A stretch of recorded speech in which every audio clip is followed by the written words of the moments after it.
दोस्तों, आज हम एक ऐसी सस्पेंस से भरी हुई मूवी देखने वाले हैं जो बाकी साउथ मूवीज से बिल्कुल भी हटके हैं, जिसमें एक खौफनाक हत्या के केस से शहर की शांति टूट जाती है। अब इस मुश्किल केस को सुलझाने की जिम्मेदारी मिलती है डीसीपी कार्तिकेयन को, जो सच तक पहुंचने के लिए हर रास्ता अपनाने को तैयार है। लेकिन तभी एक चौंका देने वाली घटना सब कुछ उलट देती है, जब प्रभाकरन नाम के एक रिटायर्ड पुलिस ऑफिसर खुद ही इस हत्या की जिम्मेदारी लेता है। अब प्रभाकरन की इस हत्या को स्वीकार करने वाली बात डीसीपी कार्तिकेयन को शॉक कर देती है। अब यहाँ पर सवाल ये नहीं है कि कातिल कौन है, बल्कि ये है कि प्रभाकर ऐसा क्यों कर रहा है। डीसीपी कार्तिकेयन को शक हो जाता है कि इस कबूलनामे के पीछे जरूर कोई गहरा राज छिपा है। जैसे जैसे वो सच के करीब पहुंचता है, उसे समझ में आता है कि ये मामला सिर्फ एक हत्या नहीं, बल्कि भरोसा, बलिदान और छिपी सच्चाइयों की एक खतरनाक कहानी है। तो दोस्तों, क्या डीसीपी कार्तिकेयन इस हत्या के पीछे के राज को समझ पाएगा या फिर खुद ही इसमें उलझ जाएगा? यही देखेंगे हम आज की सबसे बड़ी सस्पेंस थ्रिलर कहानी में, जिसका नाम है कोलाइकरन। IMDb पर मिले इस फिल्म को 7.1 आउट ऑफ 10 और आपको ये मूवी जरूर पसंद आएगी। इसमें दिखाए गए ट्विस्ट और धमाकेदार सस्पेंस देखकर आप यही कहोगे, एक नंबर। तो इसीलिए दोस्तों, वीडियो को एंड तक जरूर देखना। चलिए शुरू करते हैं आज की कहानी। कहानी की शुरुआत एक अनजान लड़की के डेथ सीन से होती है। अब दोस्तों, ये लड़की कौन है ये हमें कहानी में आगे पता चलेगा। अब उसके बाद हमें अगला सीन दिखाया जाता है, जहां पर प्रभाकरन नाम का एक बंदा पुलिस के सामने आकर खुद को सरेंडर कर देता है। प्रभाकरन के सरेंडर करते ही डीसीपी कार्तिकेयन को किसी का कॉल आता है, जिससे कि डीसीपी कार्तिकेयन को प्रभाकरन के सरेंडर होने की खबर मिल जाती है। अब डीसीपी खुद ही प्रभाकरन से मिलने के लिए पुलिस स्टेशन पहुंचता है। प्रभाकरन के इस केस में सरेंडर करने के पीछे क्या वजह है, आखिरकार प्रभाकरन ने सरेंडर क्यों किया, ये हमें कहानी में आगे पता चलेगा। अब यहाँ से दोस्तों कहानी शिफ्ट होती है 44 डेज पहले, जहां हम एक कम लाइट वाले रूम में प्रभाकरन को देखते हैं। वो एक लड़की की याद में दुखी मन से लेटा होता है। फिर वो बिना मन से जबरदस्ती अपने कॉरिडोर में टहलने लगता है। उसके बाद वो नहाने चला जाता है। नहाकर वापस आने पर कुछ देर तक टीवी देखता है। फिर तैयार वगैरह होकर मेन डोर के पास जाकर खड़ा हो जाता है। अब इतने में ही बाहर से एक लड़की की आवाज आती है, जो अपनी माँ को बाय कह रही होती है। ये आवाज सुनकर प्रभाकर जल्दी से अपना दरवाजा खोल देता है। दरवाजा खोलते ही वो देखता है उसके ठीक सामने वाले फ्लैट में रहने वाली धरनी नाम की लड़की अपने ऑफिस जा रही है। प्रभाकरन धरनी को देखकर स्माइल करता है। धरनी भी स्माइल करती है और उसे हाय हेलो कहती है, और फिर वो वहां से अपने ऑफिस जाने के लिए निकलती है। अब यहाँ पर हैरानी की बात तो ये होती है कि प्रभाकरन भी धरनी को फॉलो करने लगता है। तो वहीं पर हम देखते हैं धरनी की फ्रेंड भूमि होती है, जो कैब के अंदर धरनी का वेट कर रही थी। अब प्रभाकरन को धरनी के पीछे देखकर भूमि उसे घूरने लगती है। जैसे ही धरनी कैब में बैठती है तो भूमि उसे कहती है कि धरनी, इस लड़के का ये हर रोज का रूटीन हो गया है। ये हमेशा तुम्हारे पीछे यहाँ तक आ जाता है। मुझे इस लड़के का बर्ताव देखकर कुछ ठीक नहीं लग रहा। तुम इससे थोड़ा बचकर ही रहना। इस पर धरनी उसे कहती है कि भूमि, ये बस एक इत्तेफाक है।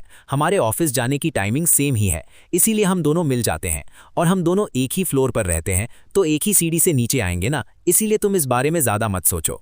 लेकिन ये सब सुनने के बाद भी भूमि उसकी बात नहीं मानती।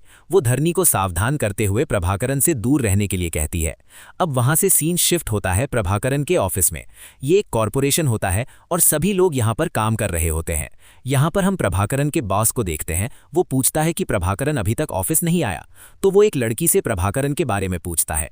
ऑफिस का टाइम हो गया है और वो अब तक यहाँ पर पहुंचा क्यों नहीं? उस प्रभाकरन ने ऑफिस को समझ क्या रखा है? इस पर वो लड़की अपने बॉस से कहती है कि सर, प्रभाकरन अपने मर्जी का मालिक है। उसका जब मन होता है तब वो ऑफिस आ जाता है। इतना कहकर वो लड़की अपने काम में लग जाती है। लेकिन प्रभाकरन का बॉस ये सुनकर बहुत ज्यादा गुस्सा हो जाता है। अब वहीं दूसरी तरफ हम प्रभाकरन को कार में बैठा हुआ देखते हैं। उसे किसी आदमी का कॉल आता है और वो आदमी उसे एक एड्रेस बताते हुए कहता है कि देखो, मैंने तुम्हें सारी इन्फॉर्मेशन दे दी है, लेकिन इसमें मेरा नाम कहीं पर भी नहीं आना चाहिए। तो प्रभाकरन उसे हाँ कहता है। अब हम देखते हैं कि प्रभाकरन उस एड्रेस पर जाता है और थोड़ी छानबीन करता है। तो अब ये घर किसका है, प्रभाकरन यहाँ पर क्यों आया है, ये हमें आगे पता चलेगा। यहाँ से सीन बदलता है और फिर से हम देखते हैं कि प्रभाकरन और धरनी एक साथ ही अपने अपने फ्लैट से बाहर निकलते हैं। मुस्कुराते हुए हाय हेलो कहते हुए अपने ऑफिस के लिए निकलते हैं। अब इन दोनों के लिए ये रोज की बात हो गई थी। समय बीतता है और हमें शाम का सीन दिखाया जाता है। यहाँ पर हम धरनी को किसी शॉपिंग मॉल में कुछ सामान खरीदता हुआ देखते हैं। तभी अचानक उसकी नजर एक आदमी पर पड़ती है, जो उसका पीछा करते हुए यहाँ तक आ गया था। धरनी उसे देखकर बहुत ज्यादा घबरा जाती है और वो लड़का उसे कुछ कर न दे, इसीलिए डर के मारे वो तुरंत ही अपने घर की तरफ भागने लगती है।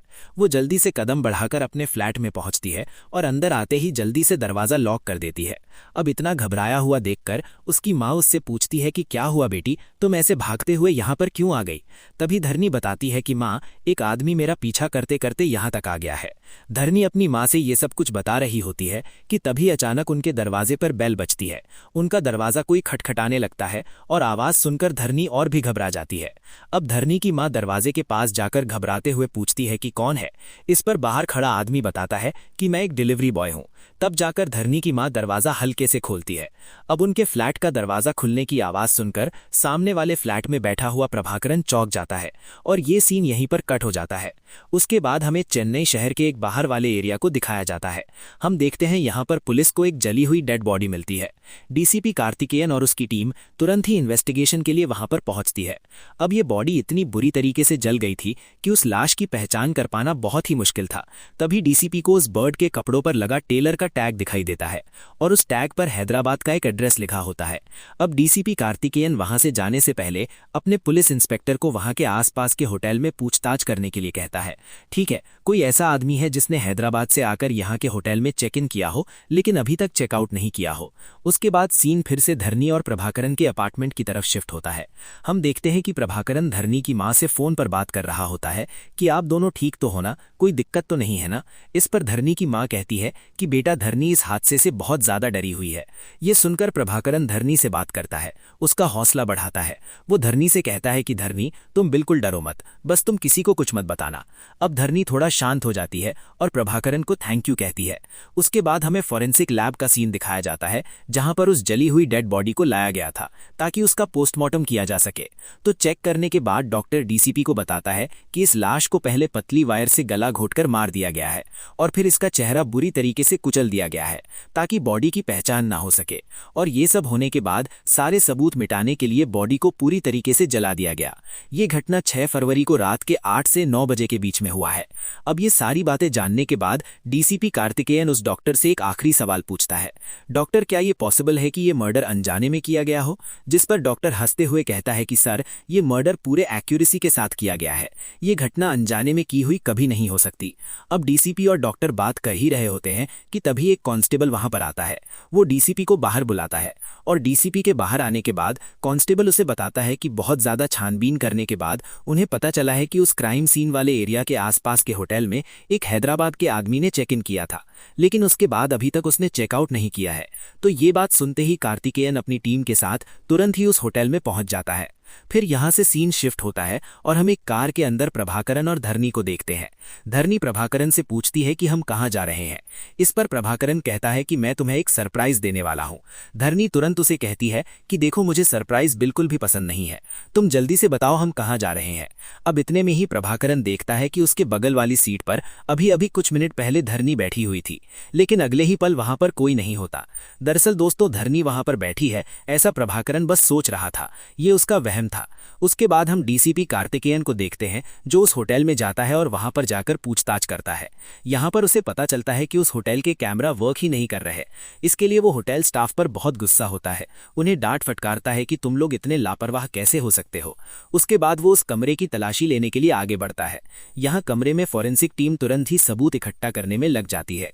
इसके बाद जब सारे फॉरेंसिक रिजल्ट सामने आते हैं तो डीसीपी अपने सीनियर ऑफिसर के पास जाकर उन्हें बताता है कि सर, उस कमरे में हमें जितने भी फिंगरप्रिंट्स और सैंपल्स मिले हैं वो हैदराबाद के एक मिनिस्टर के छोटे भाई वामसी के सैंपल से मैच हो रहे हैं।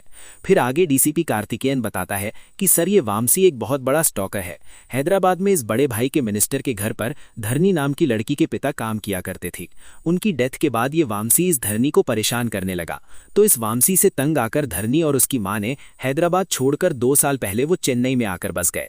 लेकिन फिर हाल फिलहाल में इस वामसी के यहाँ चेन्नई में आने के कुछ प्रूफ मिले हैं, यानी कि वो वामसी फिर से यहाँ पर धरनी नाम की लड़की को स्टॉक करने के लिए आ गया और यहाँ आने के बाद किसी ने उसे मार दिया। अब सर इस बात पर थोड़ा यकीन करना मुश्किल है कि इतने बड़े मिनिस्टर के छोटे भाई को मारने की हिम्मत कौन कर सकता है। अब आगे डीसीपी कार्तिकेयन इस केस को ऑफिशियली इन्वेस्टिगेट करने की परमिशन मांगता है, तो उसके सीनियर उसे परमिशन दे देते हैं। फिर क्या था दोस्तों, परमिशन मिलते ही डीसीपी कार्तिकेयन धरनी के घर पर पूछताछ करने के लिए पहुंच जाता है। यहाँ धरनी और उसकी मां पुलिस को जो कुछ भी हुआ था वो सब कुछ बताते हैं। पुलिस उनकी सारी स्टेटमेंट्स नोट करते हैं। यहाँ पर डीसीपी उनके पूरे फ्लैट को चेक करता है। लास्ट में वो धरनी से पूछता है कि 6 फरवरी के दिन शाम को तुम कहाँ थी।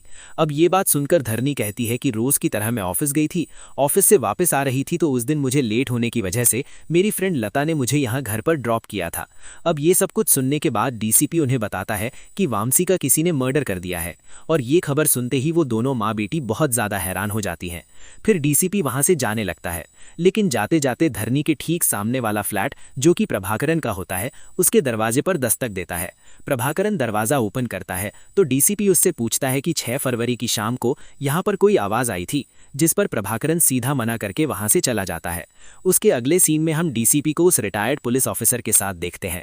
डीसीपी उस ऑफिसर से कहता है कि उस प्रभाकरन के ऊपर मुझे शक है, लेकिन साथ ही में ये समझ नहीं आ रहा कि प्रभाकरन इतना इंटेलिजेंट और समझदार होने के बावजूद भी उसने सारे क्लू और सबूत ऐसे कैसे छोड़ दिए, और वो यही बात सोच सोचकर बहुत ज्यादा परेशान हो जाता है। अब दूसरे दिन वो फिर से प्रभाकरन से मिलने के लिए जाता है। इस बार वो उसे दबे शब्दों में वार्निंग देते हुए कहता है कि मैं किसी पर भी तरस नहीं खाता, जो अपराधी है उसे सजा दिलाकर ही रहता हूँ। मेरी नज़र में अपराधी एक अपराधी ही है, चाहे वो जो कोई भी हो।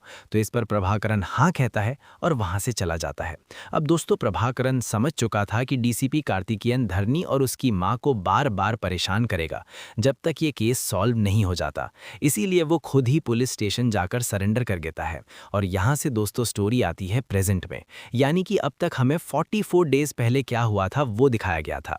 अब यहाँ प्रेजेंट में प्रभाकरन डीसीपी को बताता है कि मैं और धरनी एक दूसरे से प्यार करते हैं, लेकिन धरनी ये बात सबसे छुपा कर रखती है। हम दोनों की फ़ोन पर बात होती रहती है। धरनी हमेशा बहुत डरी हुई, सहमी हुई रहती है। वो हमेशा इसी बात से घबराती थी कि कहीं वामसी उसे फिर से खोज न ले, और प्रभाकरन चाहता था कि धरनी का ये डर पूरी तरीके से खत्म हो जाए। और देखते ही देखते उसे ये मौका मिला भी, जब वामसी खुद ही धरने के पीछे पीछे उसके अपार्टमेंट तक आ गया था। उस दिन वामसी प्रभाकर से टकरा गया। जब वामसी ने उसे धरने के बारे में पूछा कि वो कहाँ रहती है, तो प्रभाकरन ने उसे गलत एड्रेस बताकर चेन्नई शहर के बाहर भेज दिया। फिर प्रभाकरन खुद भी उस एड्रेस पर जाकर वामसी का गला घोंटकर उसने उसकी जान ले ली। फिर उसकी लाश को जलाकर सारे सबूत मिटा दिए। इतना सब कुछ कहने के बाद प्रभाकरन आखिर में बस इतना कहता है कि धरनी और उसकी मां को इन सब के बारे में कुछ भी नहीं पता है।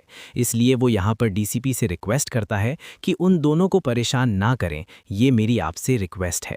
अब प्रभाकरन के सरेंडर करने के बावजूद भी डीसीपी कार्तिकेयन को उसके ऊपर यकीन नहीं होता। वो धरनी के घर पर जाता है और उनसे पूछताछ करता है।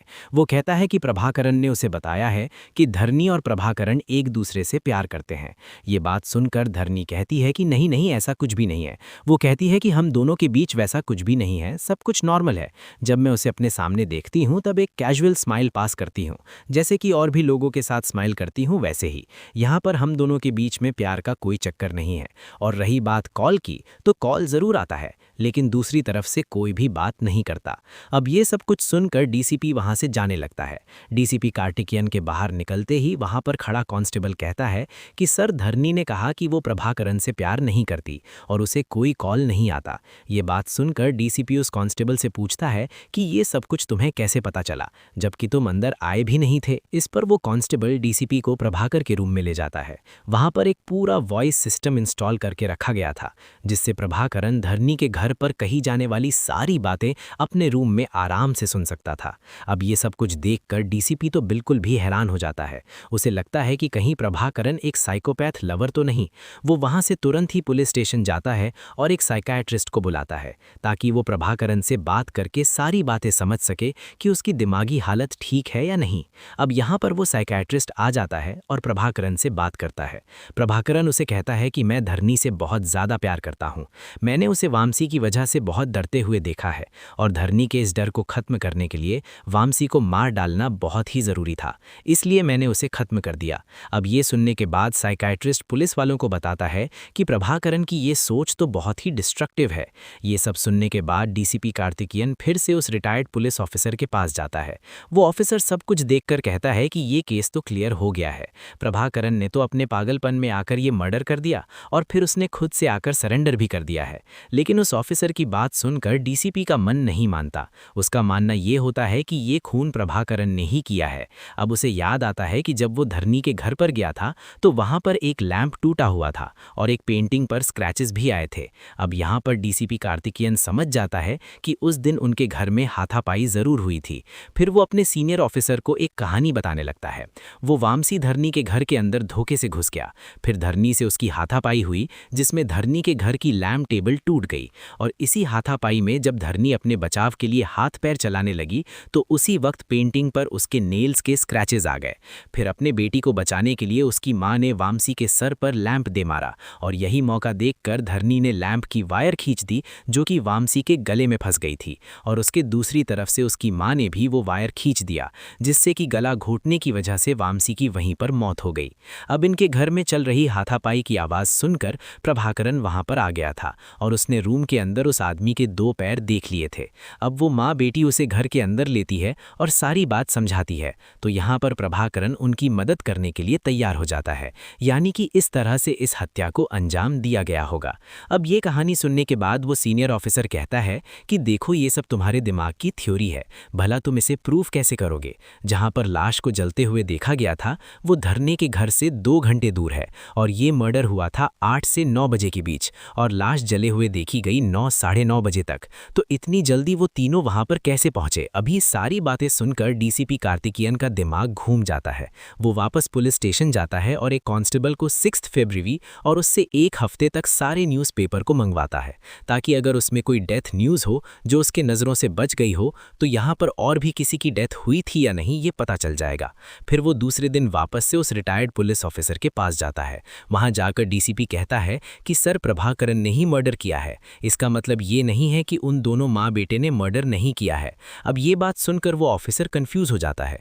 तो अब यहाँ पर डीसीपी कार्तिकेयन समझाता है कि सर वामसी का मर्डर हुआ है लेकिन 6 नहीं बल्कि 4 फरवरी को, और हम जो खूनी को बेवकूफ़ कह रहे थे कि उसने सबूत मिटाने के लिए लापरवाही की थी तो असल में प्रभाकरण खुद ही चाहता था कि हमें वो लाश मिले जो कि असल में वामसी की नहीं बल्कि अली की है, जिसे प्रभाकरण ने 6 तारीख को मार डाला और उसे वामसी बनाकर मीडिया के सामने रख दिया। उसने असली वामसी को मारकर उसका चेहरा बिगाड़कर एक बड़े से नाले में फेंक दिया जिससे कि मिनिस्टर के छोटे भाई की लाश में पूरी मीडिया और पुलिस लग गई और उसने असली लाश को बिना किसी गलती के डिस्पोज कर दिया। वो लाश मिली जरूर लेकिन उस पर किसी का ध्यान नहीं गया और ये बात मुझे न्यूज़पेपर में पता चली एक छोटे से आर्टिकल के फॉर्म में। प्रभाकरण को डर था कि मिनिस्टर के छोटे भाई के मर्डर के केस में इन माँ बेटी को अरेस्ट कर लिया जाएगा, इसलिए फिर उसने खुद को ही आगे करके सरेंडर कर दिया ताकि कोई भी उन दोनों को कुछ ना बोले। ये सुनकर डीसीपी कार्तिकेयन और सीनियर ऑफिसर दोनों ही प्रभाकरण की काबिलियत पर बहुत खुश हो जाते हैं। लेकिन दोस्तों अभी भी बहुत सारे सवालों के जवाब बाकी हैं और डीसीपी कार्तिकेयन को इन सवालों के जवाब बिल्कुल लास्ट सीन में मिलते हैं।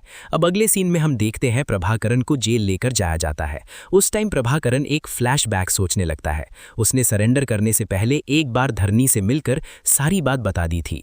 तब धरनी ने उससे पूछा कि प्रभाकरण तुम मेरे लिए इतना क्यों कर रहे हो। प्रभाकरण बस उसे एक बात कहता है, जब तुम पहली बार यहाँ पर अपार्टमेंट में आई थी तो मैं तुम्हें देखता ही रह गया, तुम्हारा चेहरा मेरे किसी बहुत ही करीबी से मिलता है। इतना कहकर प्रभाकरण वहां से चला जाता है। फिर दोस्तों डीसीपी कार्तिकेयन को आखिर में पता चलता है कि प्रभाकरण को आराधना नाम के एक लड़के से प्यार हुआ था जो कि बिल्कुल भी धरनी की तरह दिखती थी। और दोस्तों ये वही लड़की है जिसका खून हमने मूवी के पहले सीन में होते हुए देखा था और ऐसी ही आराधना के हेल्यूसिनेशन प्रभाकरण को आते थे। आराधना और प्रभाकरण ने शादी भी कर ली थी और वो दोनों बहुत ही खुशी के साथ जिंदगी बिता रहे थे। लेकिन जब प्रभाकरण ने गैंगस्टर अली को पकड़वा दिया था तो अली के मन में प्रभाकरण के लिए बदले की आग जल गई थी। एक दिन अली जेल से भाग गया। उसने प्रभाकरण का घर ढूंढ निकाला और आराधना को जान से मार दिया। जब प्रभाकरण घर पर लौटा तब तक आराधना मर चुकी थी और फिर बाद में उसी के गम में प्रभाकरण ने अपनी जॉब छोड़ दी। उसे हमेशा यही गिल्ट रहता था कि वो आराधना को बचा नहीं पाया। लेकिन जब उसने उसने धरनी को देखा तो उसे लगा कि उसकी आराधना वापस आ गई है। तभी उसने ठान लिया कि वो उसकी मदद जरूर करेगा और आज जाकर उसकी आराधना को ना बचा पाने का गिल्ट खत्म हुआ, क्योंकि उसने धरनी को जेल जाने से बचा लिया था और साथ ही उस गुंडे वामसी से उसकी जान की रक्षा की थी। अब ये कहानी जानने के बाद डीसीपी कार्तिकेयन प्रभाकरन को सल्यूट करता है। और दोस्तों, इसी के साथ ये कहानी यहीं पर एंड हो जाती है। तो दोस्तों, अगर आपको कहानी अच्छी लगी तो वीडियो को लाइक और चैनल को सब्सक्राइब जरूर कीजिए